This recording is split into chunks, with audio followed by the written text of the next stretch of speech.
Alright, yeah, looks like we're live. Welcome to Red Smoke, episode 9, take 2. Oh yeah, last week we had some trouble. The stream went down after like 25 minutes, so I still haven't figured out what exactly happened. It could be my fault, could be YouTube. I don't know. See guys, even the best organized, highest budget show in history can have a bad day. Fingers crossed that it's going to be better today. Looks good so far. Yeah. So what is going to happen today is that, look, we had this problem last week, and the stream that not only went down, it disappeared. And the first 25 minutes in which many interesting things came up, actually, well, those are lost like tears in rain. But Alex and I are going to recreate those 25 minutes as accurately as possible, I would say. At least a few things, since many interesting talking points came up. And the first thing, Alex, I didn't even have to write that down. I remember how I kicked off episode 9, take 1. And I said to you, nothing gets a show going like a stupid tweet. And do you remember the thing about the Mars stuff? Only vaguely, to be honest. I don't quite remember what this tweet was about.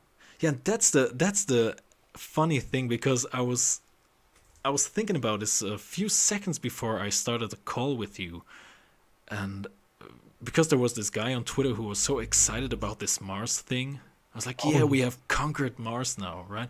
And now check this out. So interesting to look back on it. It's been a fucking week, and who in the world still talks about this? This guy, I guess. It's so. What about those fast fading trends? It's It's actually quite funny because I remember one scene.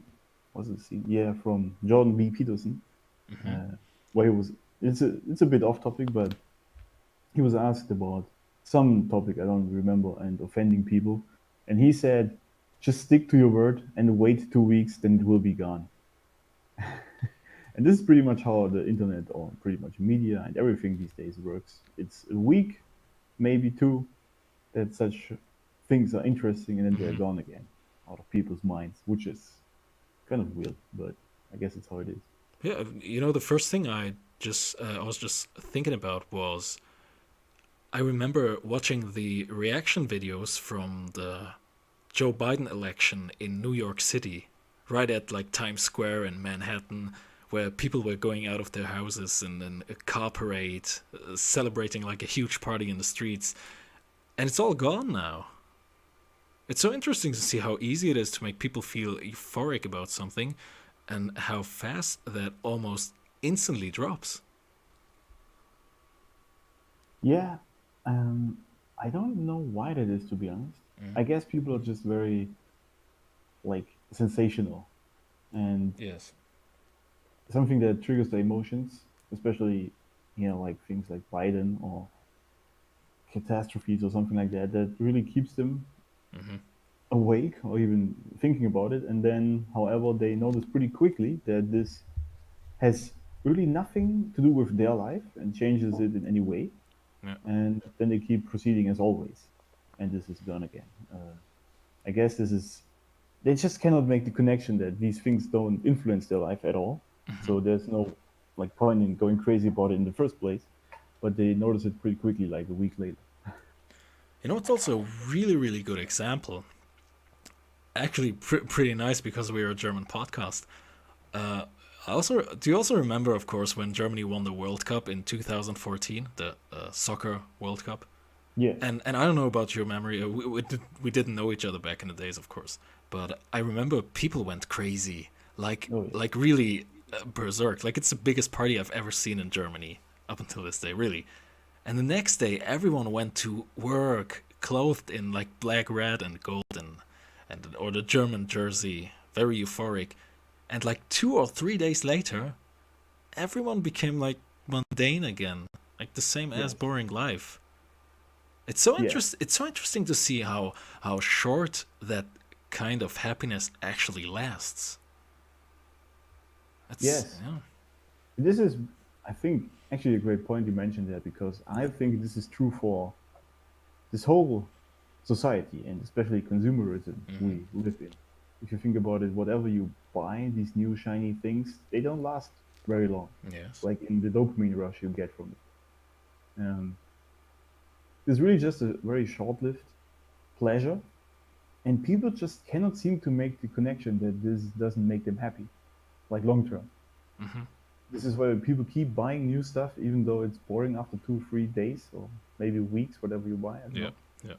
And they cannot make this connection that you need something else, like being in tune with yourself, being healthy, stuff like that, Hmm. doing what you really want, like a passion or purpose. That these things keep you happy, and not constantly buying new stuff or going crazy over some news like we landing on Mars, Yeah. stuff like that. And it's really weird to me that this connection just cannot be made somehow by people. It's so interesting that so many people, however, get influenced by it. I mean, I myself did party on the streets when when Germany won the World Cup. I believe it was more like because it was a party, so I wanted to party with the Yeah, people. But anyways, it's so interesting that like when there is like something as a World Cup, like 80-90%, just making things up, but it feels like 80-90% of the people are interested in that, and their mood actually changes. Because I was working at that time, and like you could say 9 to 5, and yeah. you could really see the mood changes like when Germany has lost a game and when they had Oh yeah. won a game, like 180. Really, it's it's so crazy. Yeah, I think especially in the context of a World Cup, whatever it might be, Right. soccer or any other sport, I think it's really just the yeah, the national connection you have to your country, Mm-hmm. and or you, yeah, you should have to your culture or where you live. Now I say should have, in my opinion, it doesn't really matter if you do it or not. Like truly believe in your country, and Mm. but I still think that this is something that influences people a lot, even if they don't like to admit it. Especially Germans don't like admitting that they like their country. I mean, some do, Yeah. but if you do or if you don't do, it doesn't really matter. In the context of these World Cups, you finally get to do it again and without judgment. Mm-hmm. And you suddenly see like the German flag outside everywhere, and people wearing these jerseys, which they never do before. Mm-hmm. And so they have a connection to their country all of a sudden, and they are like proud of showing it. And yeah, I think this is really what connects them also with the country and with other people.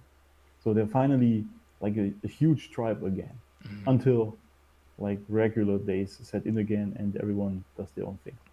Yeah, it's always interesting to see how long that kind of happiness lasts. Yes. Like how long can a World Cup win actually make you happy? Like it's not changing your life or something, you know. It's so pathetic. It reminds Yes, me of, exactly. yeah, yeah. So this is what I thought about or think about constantly when when I hear people, especially men, going crazy like on each Sunday watching soccer. This is a thing in Germany a lot, Sure. and like the whole Sunday afternoon. I don't know how long this whole thing goes, Mm-hmm. and they're like screaming at the people, like the other men in the TV, doing their job Mm-hmm. while they're sitting there with their beer. And this is always such a weird image to me. I don't know. It's just, but I guess it's part of German culture, if you want to call it that. Yeah, I always have this picture in my mind where someone in a white tank top is sitting in Yes. front of his TV, like 1 meter in front of it, like screaming at the at the screen. And the thing is like he's gonna get his wife late, but only if his team wins. Like if his team loses, like don't even talk to me and stuff. So pathetic. Yes. And it's crazy how you can get so emotional about what other men do. This is Yeah, really, that's yeah, yeah. I mean, because it's not nothing you have achieved or not achieved, Hmm. or however it turned out to be. It's nothing you did. other men did that, and they are following their passion or purpose or whatever. You're just sitting there with your wife beater, you know, and the beer. So this really, it's such a weird thing to me. But I think that's not really just a German thing, even though it's pretty crazy about here over here. But uh, sports is generally this thing where men go crazy about Oh yeah. watching other men do it, Oh, yeah. and yeah, it's just weird to me, to be honest. Absolutely. I was never a big fan of that. Alex, before we continue, I have a question from, I believe, Jason G in the chat, and he said he would like to hear our opinion on the movie Gladiator, and I wasn't thinking about it before, up until now, and we're like collecting topics for the next week, and I believe Gladiator would be a good choice. What do you say? That is actually a fantastic choice. Yeah, are you not entertained, Yeah, friend? Um, yeah, sparked a great meme. Or what? absolutely. That's so much more than a great meme, I would say. Yeah, definitely.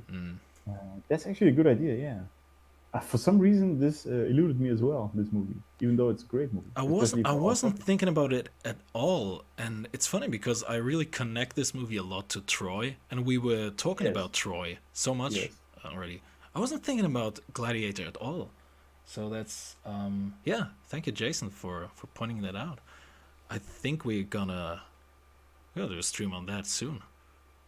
Yeah, Oh yeah, absolutely. yeah. And I would also like to like rewatch the movie, so I actually have a reason to rewatch it, which Yeah, is awesome. actually, I use Red Smoke a lot to rewatch great Mm-hmm. movies. Mm-hmm. It's like a reason to actually spend the time to do it. Yeah, that's what will make a rant stream so difficult. Because remember we talked yesterday, and we were like, hey, maybe we're gonna do some rant streams as well, like talking about Yeah, really bad movies. But that would mean that we would have to watch the bad movies. But yeah, that is an issue. yeah, the Yeah, things we do for love, right? yeah, yes, I guess so. Uh, so before we start, can I just read out this article headline? Because I was finding something in the internet. It was the most hilarious thing. I actually heard about it in another podcast. And if I would be an All right. asshole, like a class 1 asshole, I would send it to you on Discord to read it out loud. But I'm not gonna do that, okay? I'm not gonna do it. Let me just read it out loud, because it will totally relate to our topic of the week. Swear to God. Okay, are you ready? I am. The headline is: Gwyneth Paltrow's vagina candle reportedly explodes in UK women's home. Um, uh, you see, I'm lost with words there. Wait, does it explode in women's homes, or is this like a metaphor for something? All right, look, I'm gonna illuminate you. All right, Gwyneth Paltrow, of course, a famous actress. You probably know her from Yes. Seven, David Fincher's Seven, also Iron Man, of course. Yeah. Yeah, yeah, I know. So apparently, our girl Gwyneth has produced like candles that smell like her vagina. You can actually Google it. It's crazy. I was doing my research, to keep this show as high quality as possible. They're Oh like, yeah. and you know what? They're like $75 for like one candle. Um, well, I mean, you can tell that you can virtually sell everything. Now, don't anyone listening, don't come at me that you cannot make money online. Yeah. If you see this shit, you know, I mean, this is just crazy. Why would anyone buy that? Well, stupid question. Because I remember when this Twitch streamer girl, whatever her name is, was Oh, selling her talking about used bathwater. bathwater. Oh yeah, Yes, yeah. I remember this shit, and I was like, at first I was like, who the hell is gonna buy this? And then I was reminded of what kind of men are out there, and then was obvious who's gonna buy it. Yeah, I mean, I was reading this headline, or more or less, I was listening in another podcast about it, and then I was researching it, and there's actually this headline: Gwyneth Paltrow's vagina candle reportedly explodes in UK women's home. I'm like, how does a candle explode?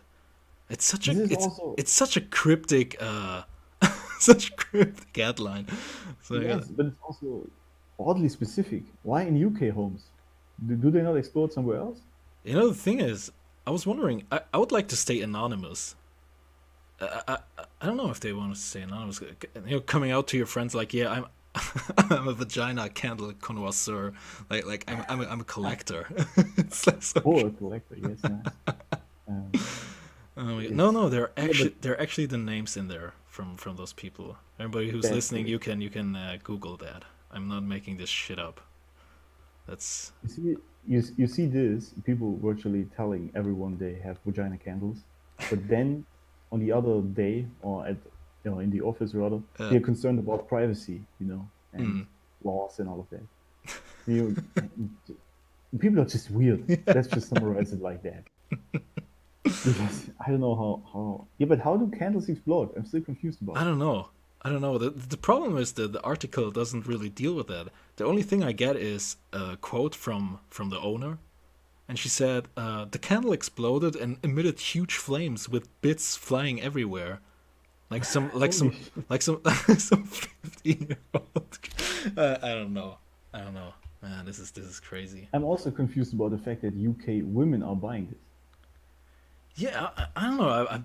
I assume it was a couple, which I Oh, don't know if this which is would even worse. I don't know if this would make it worse or better. You don't think so? I mean, like, imagine this talk you have, like, having a talk with your wife, and like, you know what we would really need? Like a candle that smells like the vagina of Gwyneth Paltrow, and your girl be like, yeah, yeah, that would save our love life. Um, if that would be the case, I think this relationship would be over, at least for me. Mm, hmm. But you see, maybe I'm just projecting there, and it's actually great and it helps people. Then by all means go with it. I don't care, but be My careful they God. explode. Yeah, everybody, welcome to Red Smoke episode 9. It's gonna be a good one. All right. Yeah, like I said, last week we had some issues. Want to discuss something, and this week we gonna hopefully discuss it without any interference. I was confessing last week that I didn't know, like, up until 2 years ago, that Constantine was actually a comic book adaptation, and I don't remember. Did you know it as well? I didn't until I watched it the first time, I think. So it's been a few years actually since I knew that. Yeah, it's Hellblazer. That's the name of the comic. And like I said last time, people were afraid it would be confused with Hellraiser. That's why they changed the name to Constantine. And I remember we had this very interesting discussion. I would like to have it again, like for people to listen to it as well, because I couldn't get my hands on the. I still couldn't get my hands on the comic, but it still sounds very intriguing to me. Because many people said in the reviews that the 2005 movie is kind of wishy-washy compared to the original comic. And I'm like, I would be interested. And the question I had last time was, if you ever like read comics, or if that's like a thing. I don't remember how exactly that discussion started, but it was like, would it be appropriate for a grown-up man to read like comics? Yeah, I think this is what we talked about. Mm-hmm. And like, if you see a grown-up man like on the train reading a comic, what would you think of him? Yeah. And I mean, it's not just what I think, but I think most people would be like, "What the hell is this man doing? He's a grown man. Why is he reading children's comics?" And Yes. this is funny because, as we said multiple times already, comic books actually have, at least sometimes, pretty deep topics, Mm-hmm. like societal or governmental or the world in general and people. Sometimes they're truly deep topics they talk about and interesting topics. But it's this, I think it's the way it's displayed in these, yeah, comic images. And because if you think about it, like picture books are usually for kids, right? Right. This is because they cannot read full-fledged textbooks that easily, Mm. especially in the beginning of their life. So I think this is how why we associate like comics with children because they're usually mostly images, and this is mostly like, for kids, I guess, Mm-hmm. as opposed to a full-fledged textbook. So either way, this is, however, just projection, pretty much, right? Because these comics sometimes truly have like great stories. Mm-hmm. This is also why they are made into movies, and then suddenly people enjoy them very much. Yeah. Which is funny But yeah, because yeah, which is funny because Constantine 2005 is actually an original screenplay, so to speak. So it actually doesn't have much in common with the Hellblazer comics, if you will. I would consider it like speaking of genre, I would say it's a horror movie. Would you agree? genre-wise, I would say yes. Hmm. I think, It's especially, mhm. I mean, it even starts like that with an exorcism, right? Yes, So yes. I guess if you see the first 5 minutes, you think, all right, I stumbled into a horror movie there. Hmm. And throughout the movie, there are some scenes. So generally, I would say yes, it's probably a horror movie with a story, like a proper story, as opposed to most horror movies who really just don't have a good story. Yeah. I believe that was also something we talked about in take one. Like, what's your take on horror movies in general? Oh yes, right. I remember that. While I have watched many horror movies Hmm. in the past, I don't actually like them anymore, to be honest. Okay, why is that? Well, to me they are boring because, Hmm. especially these kind of splatter movies like Saw or something like Right. that. This is really just like, yeah, the human body displayed in weird situations. Let's Hmm. put it that way. And there's really not. There's never a real good story in there. I mean, Saw One, for example, was maybe interesting because it was something new. Hmm. Saw Nine was still the same shit. So yeah. Um, I personally like movies that make me think. I've said this before, right? Or that have some deep meaning, or at least some story parts you can think about, at least a little bit. It doesn't have to be full-fledged analysis afterwards, but Right. at least some things that make you think a little bit, even though the rest of it is action. Hmm. And this is what I like. So I actually like some movies, like horror movies, that have suspense in there. This is what I like. I don't even need to see blood spilled anywhere. It's if there is a movie, and there is one movie that comes to mind that has that. This is complete the 1.5 hours runtime it has. It is completely set up in a way that you don't actually see something, if I remember correctly, or at least not much, Hmm. maybe a few seconds. But this whole movie is built on suspense, and it's actually very, very interesting to watch. The name is actually Sinister, if you want to ask of the movie. Oh yeah, of course. Yeah. Yeah. That was a great movie. I like that a lot. Yeah, for many deemed as one of the best horror movies of all time, including the uh, they once did this experiment where they they got the pulse of the people watching horror movies, and I believe Sinister peaked there along with Insidious. I believe, I'm not Oh, sure. really? Oh, yeah, Insidious was good as well. Yeah, right. I believe Insidious has like the worst jump scare, and by worst I mean best, Yes. where the pulse or where the heart rate. I don't know exactly how I say. I'm not a. I'm kind of like making a fool of myself. What's the correct word for that? But I believe people will get the idea. Yeah, Insidious had like the best jump scare, and Sinister is very, very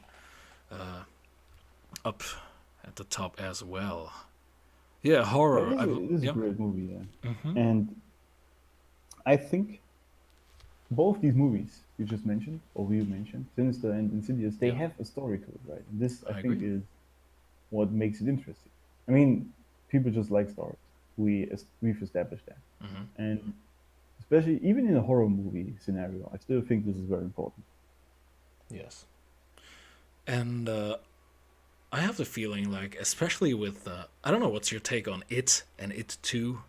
I don't really want to get too much into it, but uh, when I look at cinema like in the last 5 years or the last 5 or 10 years, It's always like this generic summer horror flick that comes out. Like I'm talking pre-COVID time. I have like this generic horror flick, and like okay, it is gonna get in there because it's like a horror movie, and gonna watch it. You are already pre-assuming okay, there's not gonna be much of a story, like maybe two or three nice jump scares, and that's it. It's basically what horror has become, right? Yes, I think that is exactly what it has become, which is, in my opinion, completely dead as boring, if you're going to say it that way. Um, yeah, they really are missing. Well, I don't know if you can really do something new to the horror genre, because I think most things have been done, but maybe someone has a completely new idea. But yeah, they just. I mean, this is a general issue for Hollywood, isn't it? They just regurgitating all the same shit Oh yeah. each year, pretty much, or making remakes from old classics and ruining them in the process, stuff like that. And I think it's the same with horror movies. Yeah. I don't even know how many times the Friday the 13th has been remade. For example, really just another. It's pretty much mostly a teenage movie, and then some horror scenes in there where they get killed, and this is pretty much it. Also And Halloween. I don't know how many oh parts yeah, of that Halloween. already. Yes. Like part 20 is coming out soon. I don't know. Crazy. Crazy. Interestingly, Constantine is from the year 2005, same as Batman Begins. And I said this 5 million times already, and we are just on episode 9. But you could kind of say movies peaked there. We also had V for Vendetta. I Oh don't want yes. to. I also don't want to get into this much. I don't know if we ever gonna do a stream on that. Uh, what's your take on that? Like, very quickly. I would actually love a stream on that, Mm-hmm. but just to talk about it briefly, Mm-hmm. this is a very important movie, especially these days, I think. Mm-hmm. Um, I think it was ahead of its time with the topic. Mm-hmm. And I mean, these days people are just using the anonymous mask without really understanding what it means. Yeah. But this is where it originated from, is if anyone is confused. This movie had it first, and I think this movie is such a great display of an actor who doesn't show his face because he's wearing a mask most of the time, but still is able to portray like emotions and feelings and what he's about. This is very well done by I forgot his name. Yeah, he The guy was who like, Mr. Smith. Let's call him. Let's yes call yes Hugo Weaving. yes thank you, that's him. And he I think played this very well. And it's not just the acting; it's a very great story of uh, the people, the power of the people, and what they can do if they stick together and fight against the government. And yeah, I mean, this is obviously a very timely movie, I think, even these days, or especially these days. And it reminded me heavily of the book 1984. Oh yes. I guess it was also influenced to some degree by it. And it was truly a very, very great movie. Definitely should watch it if you haven't. I don't know. I'm a little bit skeptical about doing a stream on that movie. I gotta be honest with you. Not trying to offend anyone or trying to offend you. From my point of view, it would be kind of pretentious to talk about this movie. It's the same with 1984. I'm gonna explain why. Because I always have the feeling that or the people who are actually being described in the book as, for example, the bad guys, are the ones who are pointing fingers at each other while they rely on the novel. This might sound a little bit confusing, but it's ironic. I just don't want to be that kind of guy. You see, because both sides, like, imagine we have like the left wing or the right wing or something like that, or the rich or the poor, it doesn't matter. I believe both sides are like passive aggressively relying on the novel. Because I've seen people I disagree with on a political level or, I don't know, my belief system or whatever. But they refer to 1984 the same way I do. And that's so like ironic, you know? In what So way did they refer to it? that's like the exact same thing you just said, that it's a movie especially made for our times, or it is and ironically the same people say the same thing. So Oh, yeah. it's like basically every person could say, yeah, I'm referring to 1984. Oh, no, I see what you mean. Yeah.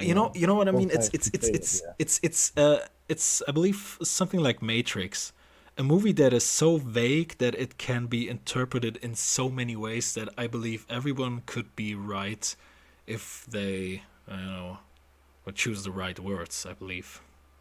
So it's really hard. Yeah, It's really hard for me to talk about this. Yeah, I hope yeah, I you might be right. yeah. But what's your take on the movie? Do you like it? Oh yeah, I love it. I love it. I haven't watched it for a long time. For a long Yeah. time. So okay, let's do a stream somewhere. So I have a reason to Oh, really? rewatch it. Mm. Awesome. All right. Also, this is the Constantine, the second movie we are talking about. Including Keanu Reeves. So, call back to Oh, yeah. Matrix. Keanu, our boy, he has made his way back to Red Smoke. There's something about him, isn't it? I mean, uh, I believe also considering a John Wick stream for the future, right? Unarguably a promise we can give to the audience. What's the deal with Keanu Reeves, man? I just can't help but like this guy. Yeah, I think that is his thing pretty much. He's just very likable. Mm-hmm. And yeah, that's interesting though because I mean it works for Hollywood or being an actor, I guess. If people like you, that's usually helpful, Mm-hmm. you know. But I don't know if he. I mean, I don't know him in private, but some people say he's like a people pleaser. Maybe, Yes, yes. I don't know. Could be.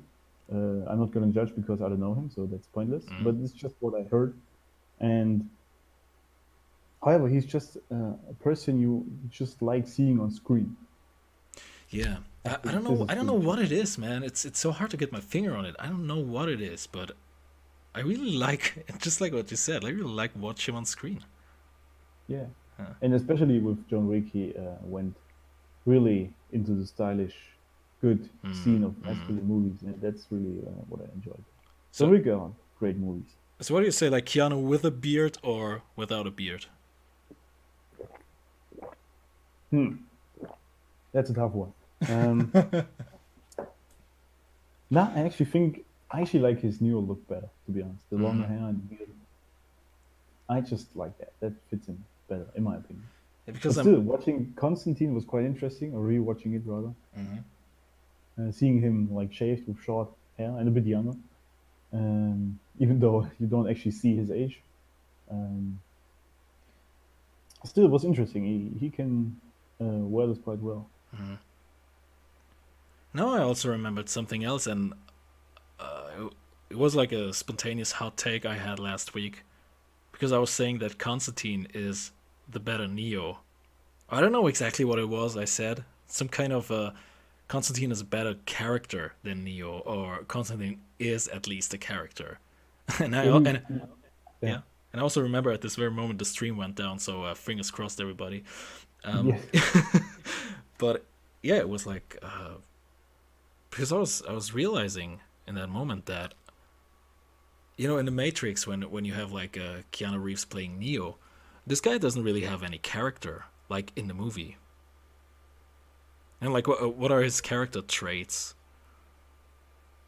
yes. I think this is what you said last time, Yeah, yeah. which is what we were talking about. That Neo doesn't really have any sort of character traits. Yes, Mm, like in the Matrix, mm, and but I think we said this as well last time that it's tough in this movie to get some sort of Neo prequel in, like, or to be more precise, Mr. Anderson and who mm, he is mm.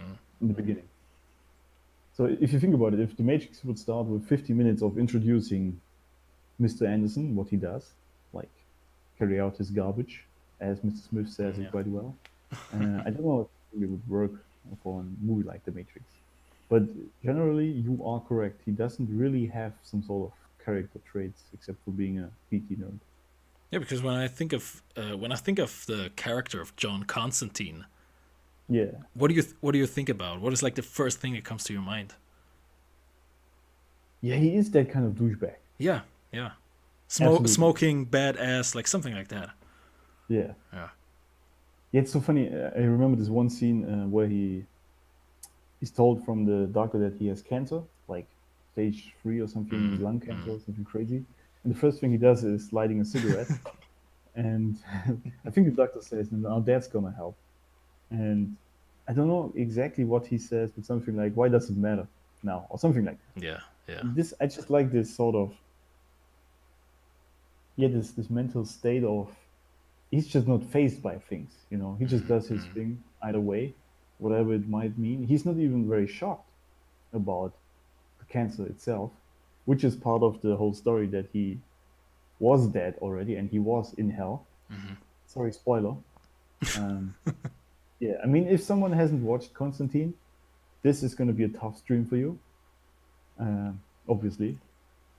Yeah, well, I believe if you survived the vagina candles, then this is gonna be okay. Oh yeah, you're right. You So it's you generally a already tough went stream. through the hard part, so Yeah, yeah, yeah. good job I there. see. I see.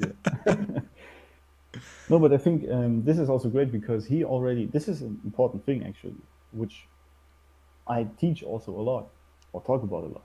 That Constantine, Mr. John Constantine, he already went through a lot of shit, which is literal hell in his case, like literal Yes, hell. yes. And this is what made him tough and strong. And this is what makes it possible for him to not be faced by small, like worldly, mortal things, if you want to call it that. And I always say, if you have been through some shit in your life and you have overcome struggles and adversity, then you have grown as a person, which is the basis of what I say, because especially men these days don't have to go through struggle in any sort of situation. And this is what makes them weak, among many things. But this is one of them. That they never had to really face anything. Like, really, if you think about it. I mean, food is in the fridge easily. You don't really like need to fight off predators. You can just roll to your job or whatever and sit there doing nothing of importance.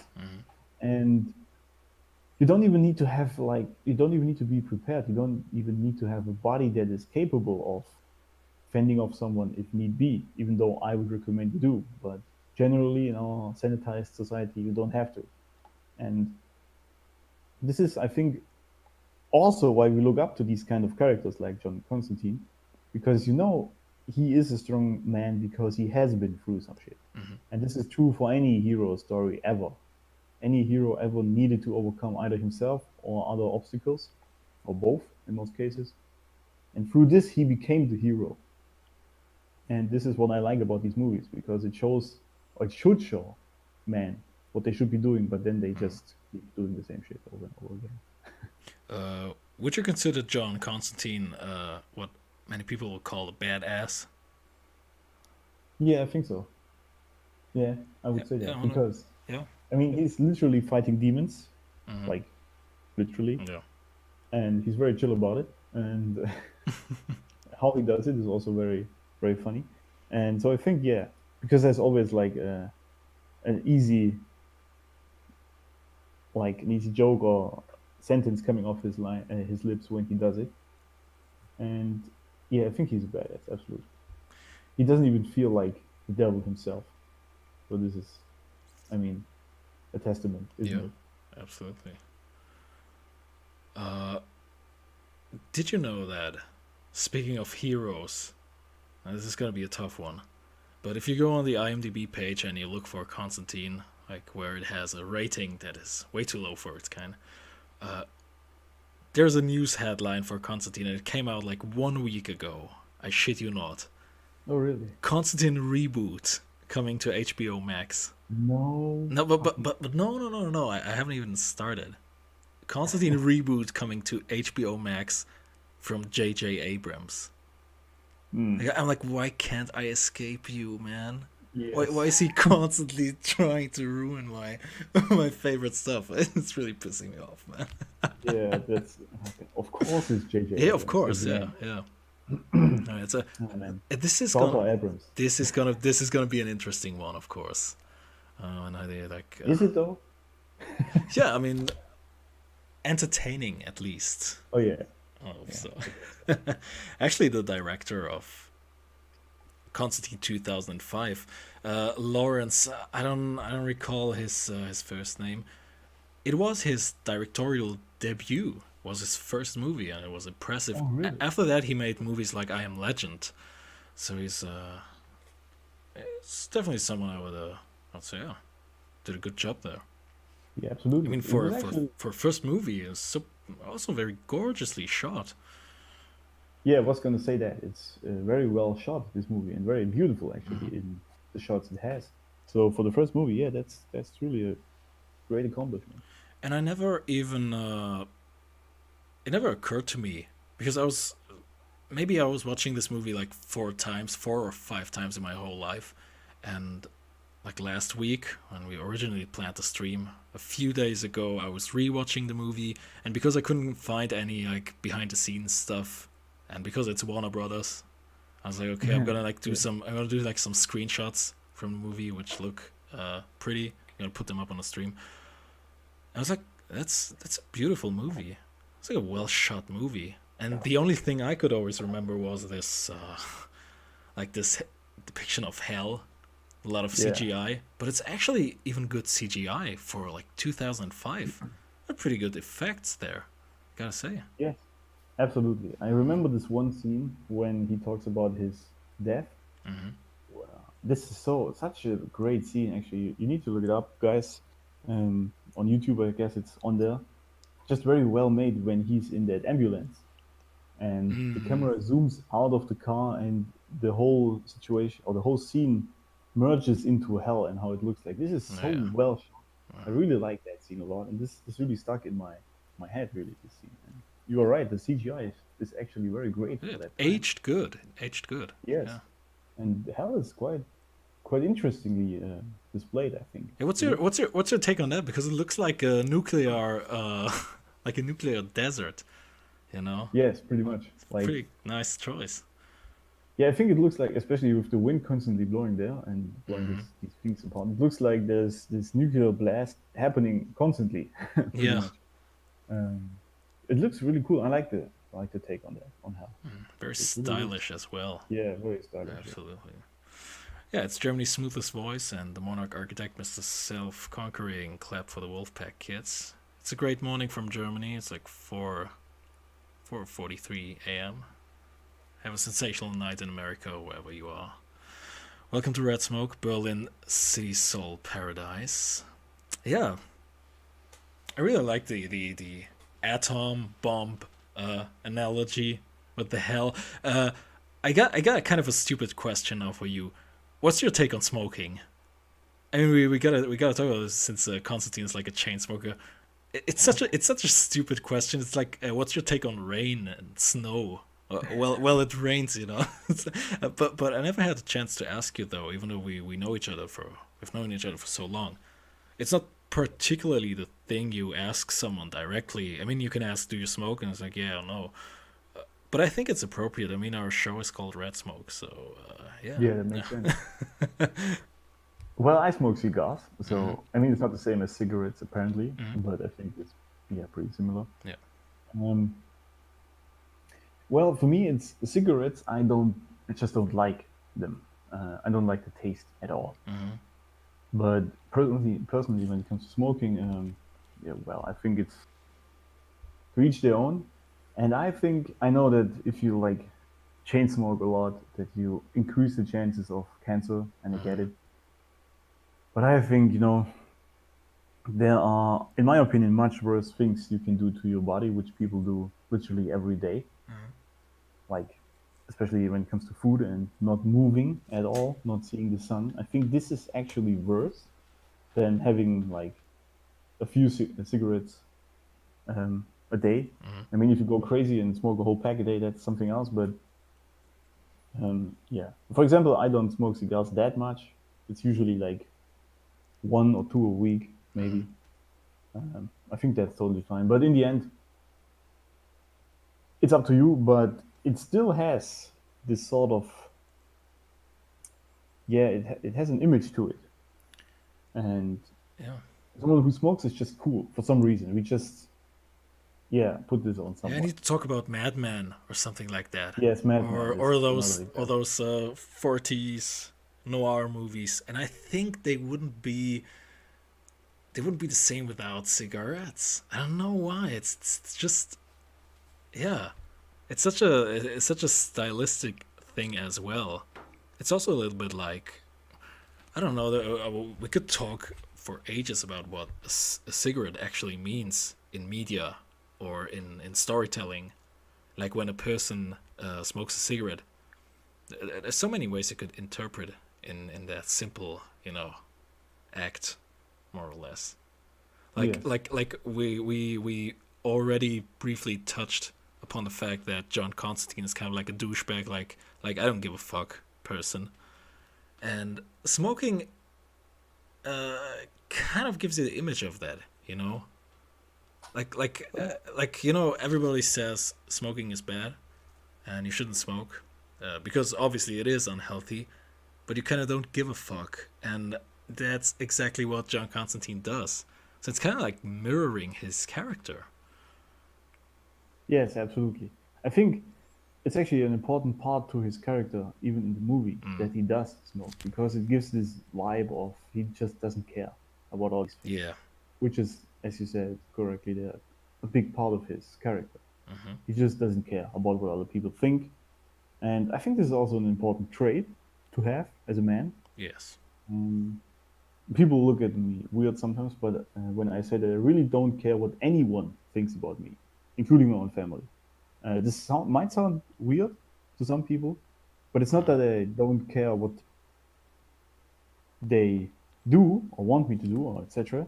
It's just that if they have an opinion of me, it like doesn't influence my emotions very much.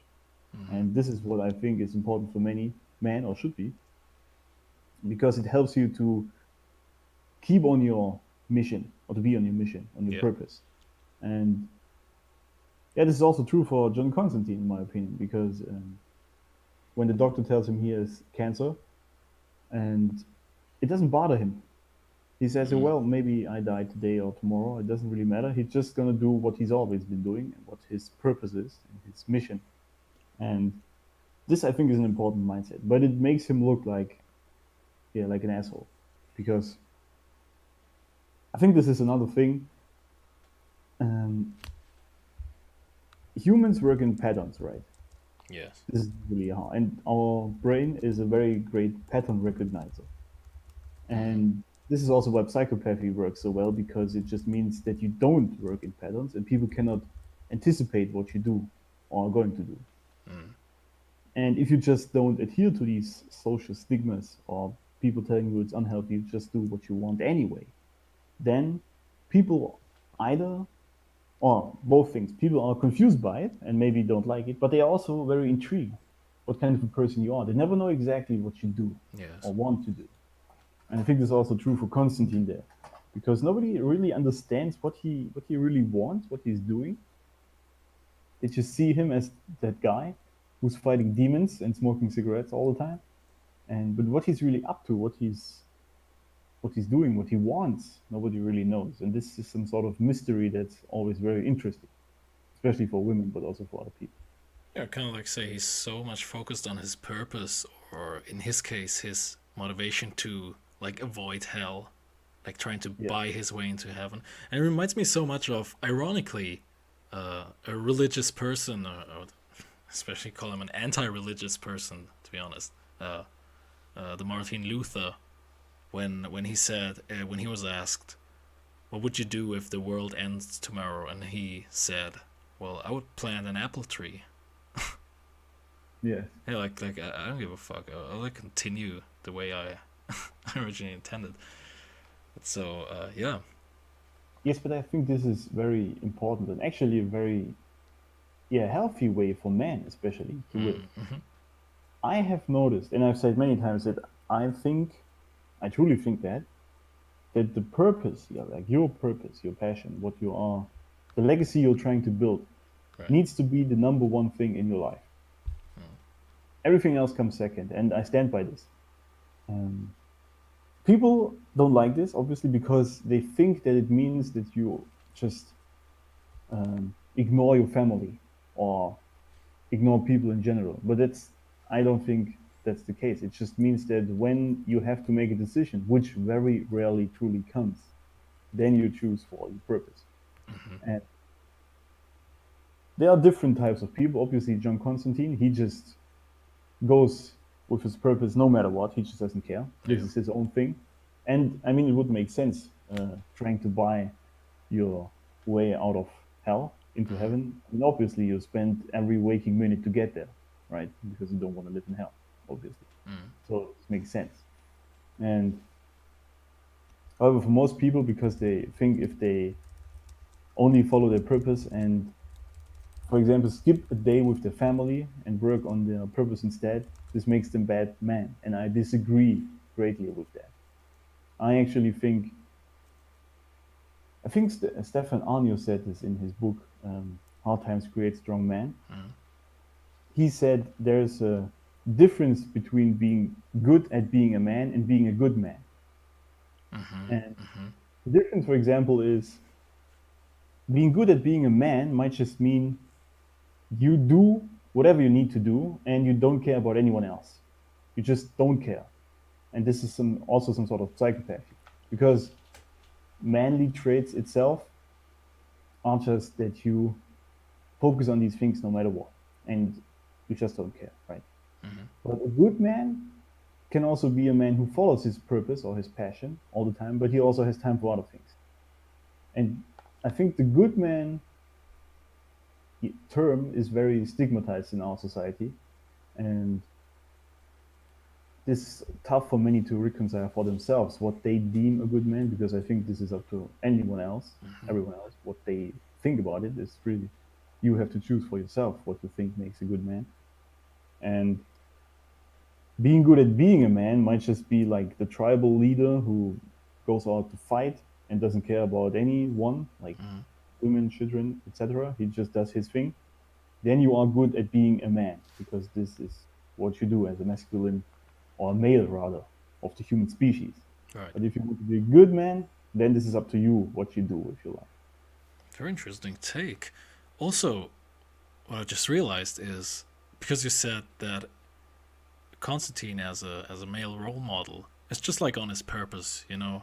Like if we would find out that there are aliens on Mars, I don't think he would give a damn.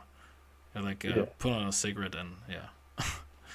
Also the thing is, no one actually can understand him, because Yes. he's like the only one who has seen what he has seen.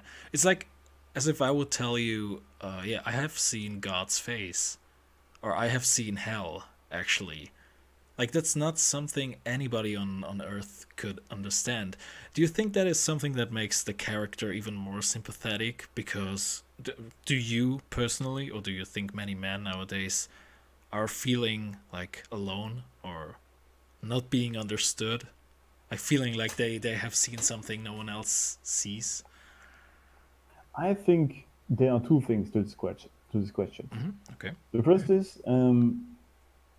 once you are on your purpose, like truly, you actually found it. And I have noticed this myself once I truly dove into it, that I spend every free minute I have, even if it's just 10 minutes between like dinner and going out again. These 10 minutes I am on my laptop doing something for my purpose, and it's like it is like breath to me. If I cannot work on it every single day of my life, I'm not feeling like full, you know. And Yeah. this is something nobody but me can understand for what I do. Nobody understands. I mean, some men might relate to me, but they Right. don't. They can never understand the way I do it with my brand, for example, or whatever my purpose is. And this is something. Once you find your purpose, you will notice pretty quickly that you are alone in there. Mm-hmm. And even though you might have people that join you or help you, other men or even a woman helping you, like your wife, etc. Um, nobody really ever will understand how it is for you to be on that mission. It's just a fact. Nobody can ever Mm-hmm. understand how that feels for what you do. They might have an idea because they might be on the same path or similar path, but it's never exactly the same. So you will definitely learn to be alone in that case. As it is said, the path of the warrior is a lonely one, right? Yes. And I think this is important to understand. And many men are afraid of this. And I think they are also, this is also why they are afraid to follow their purpose like fully Mm-hmm. and completely, because they are afraid of this loneliness that nobody can truly understand them.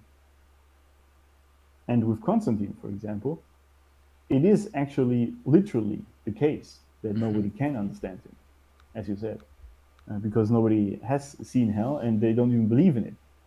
And even though that he actually shows the girl and she gets to see how this whole thing happens, Mm-hmm. still she would never completely understand what he feels or how he feels about it because she hasn't seen hell. And this is also something that makes you, which is the second part, makes you a bit of that kind of douchebag because you just don't care about anyone else because you know you have your own purpose, your Mm-hmm. goal, your mission. So whatever anyone thinks about that doesn't really matter because you know exactly that nobody can understand it anyway. Right. This is also the case for me. Nobody, as I said, understands exactly what I do or how I do it and why I do it. So I don't care what they think of it, which is very liberating, but also makes you lonely to some degree because, you know, what someone tells you about it doesn't really bother you. So nobody is really on your side the same way you are. They might help Right. you, of course, but it's not like they truly understand what you do. And Mm-hmm. I actually think this is why I wanted to talk about Constantine on the Red Smoke podcast because I think this movie has many parallels to a man's life, especially when it comes to his purpose and what he should be doing. It's just with this metaphor of trying to escape hell there. I think we are all, in some ways, dealing with demons in Oh our yes. life. Like poetically speaking, okay, I'm becoming really suave here, but yeah, absolutely. Also, what I realized, just because I'm having this screenshots on the screen from the movie Constantine, like there's so many shots of him smoking, and have you realized that smoking in media, just to get back to the topic one last time, smoking in media is there are not many people, or not many men or women smoking anymore, like in movies or series. Like That's for true. some kind of analogy there, maybe. I don't know. Like we talked about what a cigarette means, and it's so interesting just that the use of the cigarette has decreased as well. I'm thinking about the series from David Fincher. I don't know if you know it. It's Mindhunter. It's on Netflix, I believe. I don't actually. I don't know if I should say you should check it out because I stopped watching it, but anyways, maybe you should check it out. And in this scene, the scene I think plays in the 60s or 70s. Of course, you know Mad Men, so people were chain smoking back in the days. Yeah. So to be historically accurate, the people in Mindhunter all smoke, like chain smoking as well. And people were like, "Oh no, that's not good." So in season two, suddenly everyone stopped smoking. I was like, "Okay, whatever." Oh, Suddenly they decided collectively that it's bad and you very should stop. very strange. All right. Absolutely. All right, Yeah, see, but yeah. no, that's a great thing you mentioned it because that tells you how much ideologies, or let's call it like social pressure, influences art to some degree, Mm-hmm. which is what happened there. Because yeah, smoking was banned pretty much all around the world in like restaurants, etc. Yeah. Or at least it was it was tried to be reduced, or still is. Mm-hmm. And this also meant in the same sense that movies will have it less or need to have it less because this would influence people. I've noticed Yeah. this when I try to run Facebook ads for my brand. And there was a guy with a cigar, and Facebook actually said they don't allow ads with someone smoking on it because it might influence people. And I was like, really? Mm-hmm. I mean, you really think because someone sees an image of a guy smoking a cigar online on Facebook that he will immediately run to the next cigar shop and buy a cigar? Yeah. I don't think that's how it works. Um, I mean, obviously, we are influenced by commercials to some degree, but I don't think it's that big of a deal with smoking. And yeah, as we said before, it still has this image to it that it's just a cool thing and it Mm-hmm. makes people look cool. Independent, I would say. Or independent is a Yeah. good one, yes. Yeah. And also, yeah, they just don't care much about all these social stigmas, which is even more true these days. I think Mm. if you have someone smoking these days, like in movies, it's even a stronger display because everyone, yeah, doesn't like it or it's like stigmatized, and he Mm. still does it. For example, that would make it even stronger. And then watching Constantine these days is probably makes it even a stronger display of his "I don't give a fuck" kind of Absolutely. mentality. Yeah, I don't know about the guidelines in Hollywood, and to be honest, I don't really want to know. But Yeah. I believe putting a character on screen smoking has become a very difficult task nowadays. I'm not sure about that. I don't know anything about the guidelines, but I have the feeling that this has become a very difficult task. Also, something that is a little bit pathetic is that did you know that Constantine has an R rating? Or in Germany, I think it's FSK 12, but it actually has an R rating. I don't think that's justified at all because I actually paid attention. There was just one F bomb. You know the rule in the US, you can have like one F bomb and it's still PG-13. There's like no nudity, no violence in there. I mean, yeah, well there is, but you can have like a different kind of violence. Uh, what's like your take on a whole rating system there? You see, I obviously understand having kids myself that you don't want to expose them to like this crazy stuff too soon.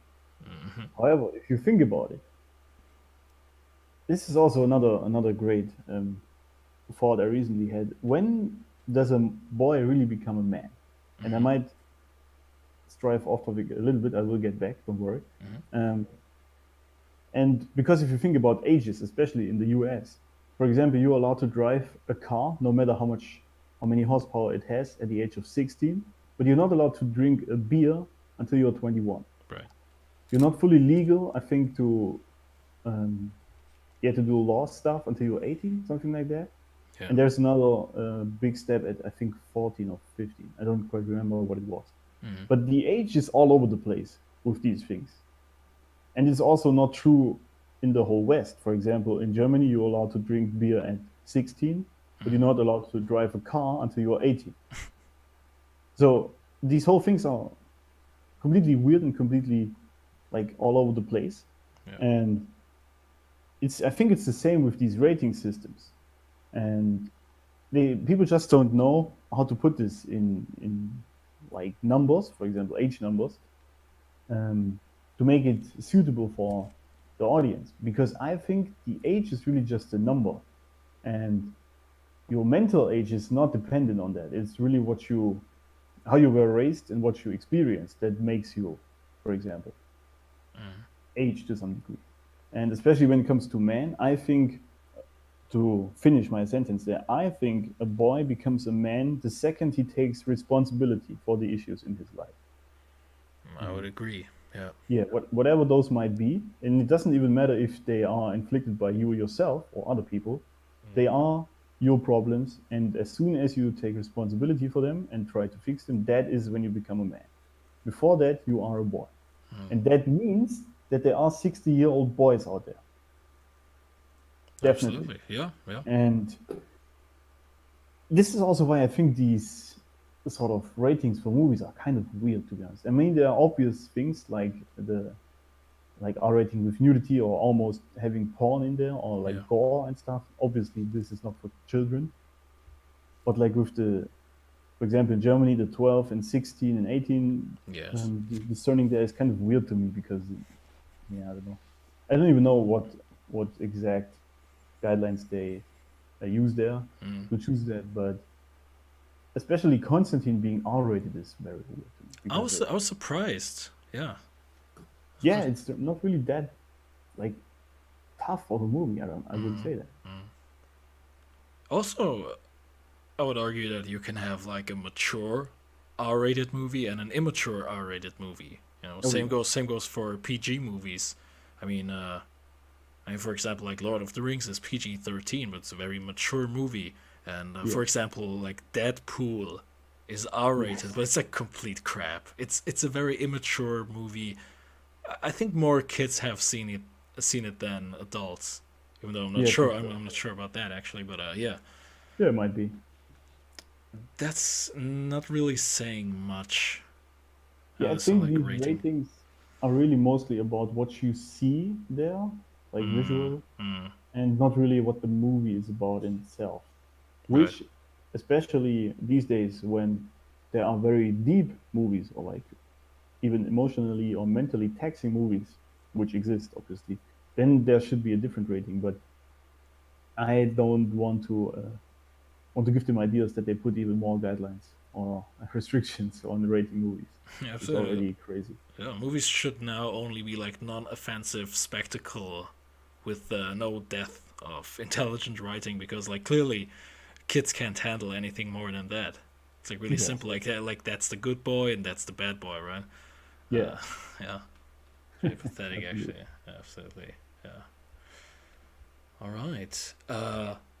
Alex, shoot me your favorite scene from the movie, or do you have a favorite scene from Ooh, Constantine? favorite scene. Like, Well, like what's the first thing that comes to your mind when you think like Constantine? Is there a specific image? oh yes, absolutely. It's the ending with the devil himself. Yeah, same for me, man. Yeah. I wanted to make it like natural so that we talk about Peter Stormare as Lucifer, but yeah, there we have it, man. Yes. No, this was. You see, I think I mentioned it last time. I'm not quite sure. Yes, you did. Yeah. Yes, I always like, um, or I'm intrigued by how the devil is displayed in any sort of movie. What they came up with in their mind, how they picture the devil himself, like the bad, the baddest of the angels, and what he does, or how he looks like, pretty much. Yeah. And the display in Constantine was very refreshing to see, in my opinion, because he's kind of crazy, and I like that because usually if you see the devil, he's just that controlled, evil, yeah, yeah, guy, if you want to call it that. But in Constantine, I think he truly enjoys his role as being the devil. At least it looks like it, and he just, especially the way he moves there, walking towards Constantine, was quite funny to me. Yeah. And because he's walking on Earth, and that's kind of funny to him as well. And this is just so a great, fresh take on the devil himself, and I truly like that. Yeah, so I would also say maybe he's probably my favorite part of the movie, played by fantastic Peter Stormare. Oh yes, You can play Satan or you can actually be him. I mean, yes, holy crackers, man, that guy embodies him. That's so crazy. I mean, by the way, you have seen the John Wick movies, right? yes. And so that's so funny because in the second movie, I was so happy when I was in the cinema, and it was at the beginning of the second movie where Peter Stormare again was playing some Russian drug lord. I Oh don't know, yes, and I don't know, and I was like, yeah, Lucifer and John are, you know, oh, he's called John as well there. yeah. I figured it out. Man, why is it called always John? John Constantine, John Wick. What's going on with that? Didn't know. Coincidence? Who Yeah, knows? probably. Who knows? Yeah. But yeah, I didn't actually. I didn't recognize him at first in John Wick 2. That it is It has a bunch him, of the one beard. that you mentioned. Everybody Yeah, it's the has a beard. beard going on there, man. Yeah, that's true. But yeah, it's such a great actor, and especially his Lucifer display in Constantine was fantastically done. That was really great, and I actually liked the last scene as well. How it is set up, that John Constantine actually gets what he wants. Oh, sorry, spoiler again. Yeah. And yeah, and how Lucifer reacts to it is so funny to me. Absolutely. Because he's so surprised that it actually worked, because he sacrificed himself, like John Constantine sacrificed himself to save that girl. And he didn't catch it at first, Lucifer, what he's about to do. And then when John is relieved from his burden of hell, the face on Lucifer was quite Yeah, funny to yeah, see. yeah. Absolutely. I really like that. I'm seeing like an actual angel that has been around for 1,000 years and is the first time surprised in his Yes, whole long. I'm seeing it in his face. It's perfectly displayed. That's really good. and that was really great. People don't act like that anymore. By the way, where's this guy? Where's this Peter Stormare? Is he like on vacation or something? I don't know. Like come back. Yeah, I don't know. Yeah, I mean, he was in John Wick too. It was very Oh, like recent. just like 5 minutes. It's like really, Yeah. yeah. It's like a nice surprise getting back there. Yeah, but definitely, I truly. It's funny to me because people have asked me a lot about if I'm faithful or if I'm religious, Right. and I've said it before that I don't actually believe in a deity, but I think that religion is actually very important these days. Even though I have a completely different take on what religion is as well, but that's maybe for another time. But I just really enjoy these biblical movies because I was raised Catholic, like strictly Catholic actually, and then much to the hate of my mother especially, I then decided to not be faced by this anymore, Yeah. and but I still, because I know this whole space, let's say, about Christianity, and so I like these movies because I just really like how the directors use the art to display how they see it themselves, especially again with like the hell, how it's displayed, how Lucifer is displayed. And what's quite funny to me is that very rarely they actually are brave enough to show God or the image of God.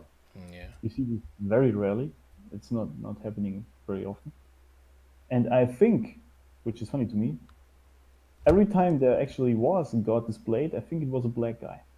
Yeah, I'm thinking Morgan Freeman from Bruce It was Almighty. Morgan Freeman. Yes, and Instant. in Lucifer, the TV show, I don't know if you have watched it. Oh no, I haven't. Yeah, it's also a black guy as well. In the Well, end. that would probably mean that he's black. Yeah, I guess so. All right. No, I'm not trying to be racist or anything because I don't care, but it's just I would funny love him because to have Morgan Freeman's voice at least because it's so yes, calm. I actually truly enjoyed Morgan Freeman being God in Bruce Almighty. That was a It was really great like display. He yeah, played this. yeah. Yeah, that was funny. But I think, to be honest, here I think it's just another way of Hollywood being afraid of making it a white guy because that would be, I mean, the media would be crazy, going crazy about that. Like Whereas literally the God film, being a white guy. Oh yeah, my god, this is like not gonna happen in the next 50 years. absolutely It's not. like I mean, I don't care, to be honest. It's yeah. just that just crossed my mind when I saw that, and I was like, oh yeah, that's probably because the media would go crazy. Absolutely. I mean, I said it last time, and I probably said it in any other stream, whenever we like talked about like any movie. But I believe, even though it's been like 16 years since this movie came out, I believe this movie wouldn't have been produced the way it is nowadays. Oh yeah, Like the way Keanu Reeves' character is portrayed. I wouldn't say it's Keanu Reeves' best role he's ever played, but actually I cannot think of anything better. He's suited perfectly in the character, which is so funny because I have read so many like bad reviews on this movie, and I was so surprised because I was doing a little bit of research, and especially when it comes to Keanu Reeves, People actually mock his performance in this movie, like, and that's so ironic. Some person said that that's the kind of movie they make you watch at hell. Which, okay, I get it's funny, because Yeah, it's he's like trying to be a smart ass there. yeah, Yeah. yeah. But the funny thing is, people mock his performance in this movie and they say it's too stoic, too blank, it's too wooden. I'm like, yeah, that's his character, That's exactly the point. What the hell? Yeah, I mean, of course, because he's been to hell. This is what I said before, right? Uh, that he has been through some shit, and now he's not faced by all these Right. worldly, mortal things because he has seen it. That is exactly his character. Yeah. Obviously, he has to be stoic. That's what makes him this character. Yeah. The So people are weird. yeah, like, I mean, Keanu Reeves does the best with what he has to offer, and yeah, I don't know. I would kind of say Rachel Weisz is stealing the show. I mean, she plays a wonderful, the sensitive police woman, and I think she works very well with Keanu. I don't know if you Yeah. have like the time to, on the one hand we have the sarcastic, black humored, supernatural noir detective that fights against demons, and then you have this sensitive policewoman. It works very well. They have a very very nice chemistry because Rachel Weisz character, very pure-hearted, loving sister who is seeking the truth to a twin sister and what happened.